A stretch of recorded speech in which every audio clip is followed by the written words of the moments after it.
نحمده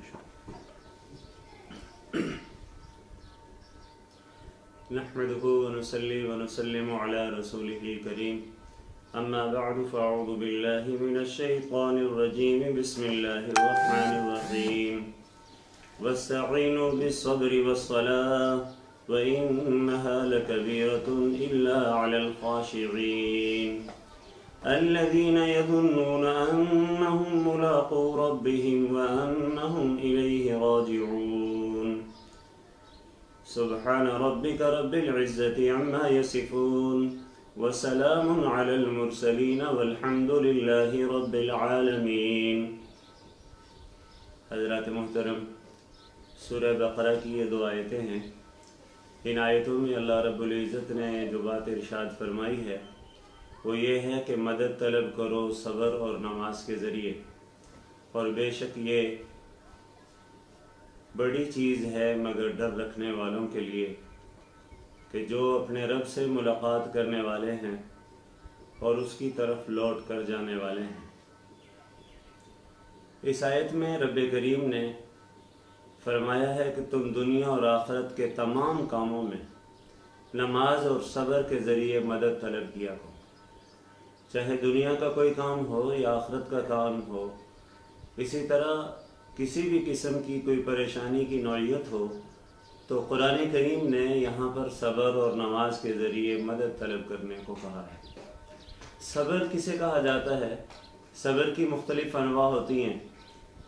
ایک یہ کہ کوئی مصیبت، پریشانی، بیماری، آفت آئی تو اس پر اپنے نفس کو قابو میں رکھنا، یہ صبر ہے۔ دوسرا یہ کہ گناہوں کی جو لذات ہیں ان کو چھوڑنے کے حوالے سے اپنے آپ کو شریعت کا پابند رکھنا، یہ بھی صبر ہے۔ تیسرے یہ کہ اللہ کریم نے جو فرائض بندوں پر لازم کیے ہیں ان فرائض کی پابندی کرنا اور نفس کو ان کا پابند رکھنا، یہ بھی صبر ہے۔ تو یہاں پر قرآن کریم نے فرمایا کہ صبر کے ذریعے مدد طلب کرو اور نماز کے ذریعے مدد طلب کرو۔ اب ظاہر ہے جتنے فرائض ہیں ان سب کے سب فرائض کو اپنی زندگی میں، اپنے معمولات میں لے کر آنا، یہ صبر ہے۔ چنانچہ دیکھیں، نماز خود صبر کا تقاضا کرتی ہے۔ بہت سارے امور ہیں، آدمی اپنے من چاہے کاموں میں لگا ہوتا ہے، لیکن اللہ کے منادی کی طرف سے ندا آئی اور آدمی نے اپنی چاہتوں اور خواہشوں کو چھوڑا اور اللہ رب العزت کی طرف متوجہ ہوا تو ظاہر ہے اپنے نفس کو یہ قابو میں رکھ رہا ہے فرائض کی بجاوری کے لیے۔ رمضان المبارک کا آگے مہینہ آ رہا ہے، اس میں روزہ ہے۔ روزہ بجائے خود ایک صبر ہے۔ اس میں کھانے کی چیزوں سے صبر کرنا، پینے کی چیزوں سے صبر کرنا، اسی طرح اپنی خواہشات نفس پر صبر کرنا، وہ صبر ہے۔ اور ظاہر ہے اسی لیے رمضان کو صبر کا مہینہ قرار دیا گیا ہے۔ چنانچہ حضور نبی کریم صلی اللہ تعالیٰ علیہ وسلم نے ارشاد فرمایا، روزہ آدھا صبر ہے اور صبر سے مراد گناہوں سے رک جانا بھی ہے۔ اس آیت میں اگر صبر سے یہ بات مراد لے لی جائے کہ اس سے مراد برائیوں سے رکنا ہے، نیکیوں کا کرنا ہے، تو اس حوالے سے دونوں کا بیان ہو چکا ہے کہ صاحب نیکیوں کی بھی پابندی کرو اور گناہوں سے بھی اپنے آپ کو روکو۔ چنانچہ حضرت عمر بن خطاب رضی اللہ تعالیٰ عنہ کا ارشاد ہے، وہ فرماتے ہیں صبر کی 2 قسمیں ہیں۔ ایک ہے مصیبت کے وقت صبر کرنا اور گناہوں کے ارتکاب سے صبر۔ اب ظاہر ہے مصیبت کے وقت بھی صبر ہے اور دوسری قسم گناہوں کے ارتکاب سے صبر ہے، اور یہ صبر جو گناہوں کے ارتکاب سے صبر ہے، یہ صبر پہلے صبر سے بھی زیادہ اہم ہے۔ چنانچہ حضرت سعید بن جبیر رضی اللہ تعالیٰ عنہ فرماتے ہیں کہ انسان کا ہر چیز اللہ کی طرف سے ہونے کا اقرار کرنا، ثواب کا طلب کرنا، اللہ کے پاس مصیبتوں کے اجر کا ذخیرہ سمجھنا، یہ صبر ہے۔ اللہ تعالیٰ کی مرضی کے کام پر انسان کو صبر کرنا چاہیے۔ حالات اچھے آئیں تو بھی صبر ہے، حالات برے آئیں تو بھی صبر ہے۔ کوئی مصیبت آ گئی تو بھی اللہ کے ہاں اپنے آپ کو، اپنے نفس کو اللہ کی مرضی کے تابع رکھنا، یہ صبر ہے۔ اللہ تعالیٰ کی اطاعت، نیکیوں کے کام پر، نماز سے یہ سمجھ لینا چاہیے کہ اطاعت سے بھی اللہ کے کاموں پر بڑی مدد ملتی ہے اور نیک کاموں کے کرنے پر بھی اللہ کے ہاں سے مدد ملتی ہے۔ چنانچہ قرآن کریم میں اللہ رب العزت نے ارشاد فرمایا اقیم الصلاۃ ان الصلاۃ تنہی عن الفحشاء والمنکر، اے نبی نماز قائم کیجیے، بے شک نماز بے حیائی اور بری باتوں سے روکتی ہے۔ اب یہ نماز جو بے حیائی اور بری باتوں سے روکتی ہے تو کیا مطلب ہے کہ نماز اگر پڑھیں گے تو نماز کی برکت سے انسان کو گناہوں سے بچنا آسان ہو جائے گا۔ یہ نماز نے مدد کی ہے انسان کی بے حیائی اور برائی کے کاموں سے بچانے کے لیے۔ اور آخر میں کہا وَلَذِكْرُ اللَّهِ أَكْبَرُ، اللہ کا ذکر بہت بڑی دولت ہے۔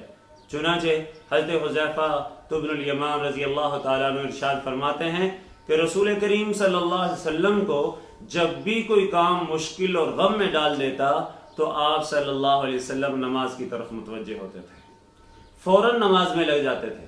چنانچہ جنگ خندق کے موقع ہے اور اس موقع پر رات کے وقت حضرت حذیفہ رضی اللہ تعالیٰ عنہ فرماتے ہیں میں نبی کریم صلی اللہ علیہ وسلم کی خدمت اقدس میں حاضر ہوا تو میں نے آپ کو نماز پڑھتے ہوئے پایا۔ اور حضرت علی رضی اللہ تعالیٰ عنہ سے منقول ہے، حضرت علی فرمایا کرتے تھے کہ بدر کی لڑائی کی رات میں نے دیکھا کہ ہم تو سب سو گئے تھے اور سارے کے سارے صحابہ محو استراحت تھے، لیکن جناب رسول کریم صلی اللہ علیہ وسلم ساری رات نماز میں مشغول رہے۔ اور حضور نبی کریم صلی اللہ علیہ وسلم اللہ تعالیٰ سے مانگ رہے ہیں، دعاؤں میں لگے ہیں۔ چنانچہ نبی کریم صلی اللہ علیہ وسلم نے حضرت ابو ہریرہ رضی اللہ تعالیٰ عنہ کو ایک مرتبہ دیکھا، روایات میں آتا ہے کہ بھوک کے مارے پیٹ کے درد سے بے تاب ہیں۔ آپ نے ان سے فرمایا کہ کیا پیٹ میں درد ہے؟ تو انہوں نے کہا ہاں۔ آپ صلی اللہ علیہ وسلم نے فرمایا ابو ہریرہ اٹھو، نماز شروع کرو، کیونکہ نماز میں اللہ نے شفا رکھی ہے۔ تو حضرات محترم، انسان کو نماز اور صبر کے ذریعے اللہ رب العزت سے مدد طلب کرنا چاہیے، اور جب بھی کوئی مصیبت پریشانی ہو تو اس میں بھی ہمیں حکم یہی ہے کہ نماز کی طرف متوجہ ہو جائیں، کیونکہ یہ ہمارے پیارے نبی صلی اللہ تعالیٰ علیہ وسلم کی مبارک سنت ہے۔ چنانچہ حضرت عبداللہ ابن عباس رضی اللہ تعالیٰ عنہ کا وہ واقعہ بڑا مشہور ہے کہ آپ سفر میں جا رہے تھے اور دوران سفر ان کو خبر ملی کہ ان کے بھائی حضرت قسم رضی اللہ تعالیٰ عنہ کا انتقال ہو گیا۔ آپ نے وہاں کوئی افسوس کا اظہار نہیں کیا، سب سے پہلے کیا کیا ہے، اپنی سواری سے اترے ہیں اور سواری سے اتر کر وہ وضو کیا ہے اور راستے سے ایک طرف ہٹے ہیں اور اونٹ بٹھا کر نماز شروع کر دی اور دیر تک نماز پڑھتے رہے۔ پھر اپنی سواری کی طرف جاتے ہیں اور سواری پر سوار ہو کر وہ کہتے ہیں ہم نے وہ کیا جو ہمارے رب نے حکم دیا اور ہمارے نبی نے جو طریقہ بتلایا ہے، اور پھر یہ آیت پڑھی وَاسْتَعِینُوا بِالصَّبْرِ وَالصَّلَاةِ کہ مدد طلب کرو نماز کے ذریعے اور صبر کے ذریعے، مدد طلب کرو صبر اور نماز کے ذریعے۔ وَإِنَّهَا لَكَبِيرَةٌ إِلَّا عَلَى الْخَاشِعِينَ، بے شک یہ نماز یا اسی طرح یہ جو مضمون چل رہا ہے، فرمایا یہ بہت بڑی چیز ہے إِلَّا عَلَى الْخَاشِعِينَ، مگر ان لوگوں کے لیے جو اللہ سے ڈرتے ہیں۔ اور یہ خاشعین کون لوگ ہیں؟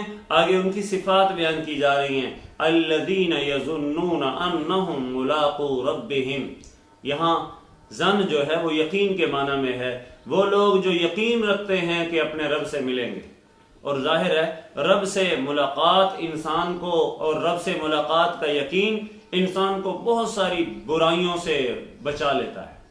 اگر آدمی کے دل میں ہر وقت اللہ رب العزت کی ذات کا استحضار ہو کہ میں نے اپنے رب کے سامنے حاضر ہونا ہے اور اپنے رب کو جواب دینا ہے، تو یقین جانو بہت ساری برائیوں کے ارتکاب سے انسان بچ جاتا ہے۔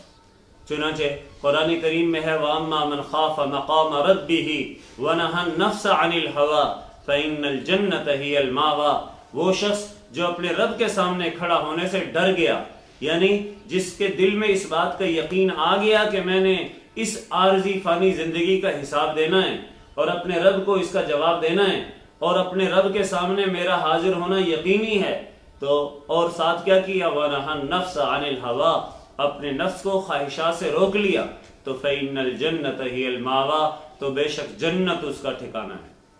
تو ظاہر ہے یہ یقین اس بات کا ہونا کہ میری ملاقات میرے رب سے ہونی ہے اور میں نے اپنے رب کے سامنے پیش ہونا ہے، یہ پیش ہونا ہی انسان کو اور اس کا یقین ہونا انسان کے لیے بہت ساری برائیوں سے روکنے والا ہے۔ چنانچہ فرمایا یہ الذین یظنون انہم ملاقو ربہم، خاشعین لوگ، اللہ سے ڈرنے والے لوگ وہ ہیں جو اس بات کا یقین رکھتے ہیں کہ وہ اپنے رب سے ملاقات کرنے والے ہیں، وَأَنَّهُمْ إِلَيْهِ رَاجِعُونَ، اور بے شک وہ اسی کی طرف لوٹ کر جانے والے ہیں۔ تو حضرات محترم، یہاں پر آج کی اس نشست کا جو ماحصل ہے وہ یہ ہے کہ ہم تمام امور میں اللہ رب العزت کے ذریعے اللہ رب العزت سے مدد طلب کریں، صبر اور نماز کے ذریعے۔ صبر بھی بہت بڑی دولت ہے اور اسی طرح نماز بھی بہت بڑی دولت ہے۔ رسول کریم صلی اللہ تعالیٰ علیہ وسلم کو جب بھی کوئی اہم معاملہ پیش آتا تھا تو حضور نبی کریم صلی اللہ تعالیٰ علیہ وسلم نماز کی طرف متوجہ ہوتے تھے۔ اور آج امت جن حالات سے گزر رہی ہے اور جن مختلف قسم کی ابتلاعات کا شکار ہے اور پورے کے پوری ایک نظام کو نظام کے معطل ہونے کا سامنا کر رہی ہے، اس سارے کے سارے وہ امور کا اور ان ابتلاعات کا اور ان سے نجات کا جو طریق ہے وہ شریعت مطہرہ نے بتلا دیا کہ ایک تو ایسے مواقع پر خوف اور طرح طرح کے ڈر کو اپنے اوپر مسلط نہیں کرنا کہ جس کی وجہ سے تمام کے تمام مقاصد تمہارے ہاتھ سے جاتے رہیں، اور دوسری چیز اس میں یہ کرنے کا کام یہ ہے کہ صبر کرنا ہے اور صبر کرنے کے ساتھ ساتھ اپنا استغاثہ اور اپنی مدد اپنے رب کے سامنے پیش کرتے رہنا ہے، اور اس کے بہترین طریقہ نماز ہے۔ اللہ کریم ہم سب کو صبر اور نماز کے ذریعے ان تمام کی تمام ابتلاعات کا مقابلہ کرنے کی توفیق نصیب فرمائے۔